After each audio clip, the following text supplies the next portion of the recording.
Mr. Consistent. Pero ngayon, consistent ang Onyx sa 5 miyembro. Magkakaroon ng team fight, pero yung turtle naman ang kukunin dito ng Onyx. Kaso nga lang nagkakagulo. Dalawa ang tutumba mula sa side ng Aurora and si Edward. Nisimula ni King Kong. Tingnan natin kung kailan tatalon si Doming Kite. Wala siyang Baka pa ultimate sila, dito. Doming Kite, nakita na lahat ng kalaban with the Mountain Shocker. Sino kaya makaretry? That is gonna be King Kong securing the turtle.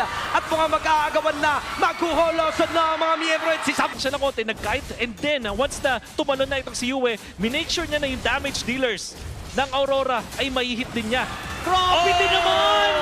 Si Samero ay nagwawala isa. Muna, habang naglo-lord lang itong si King Kong, nakaharang yung members ng Onyx pero mukhang susugal dito ang Aurora. Papasukin ata ang lahat ko konti silang tuluyan pero andito na rin si Sabero. On the way na rin si Edward but the flicker has been burned para dun kay Light at yung Lord inuunti-unti lang at hindi na umabot ang Aurora. Team fight pa lang ang mangyayari dito at iniisa-isa ang mga miyembro na Aurora and that is gonna be a killing spree. Napakaganda spatial migration pero hindi magiging enough para sumabay sa Hedgehogs.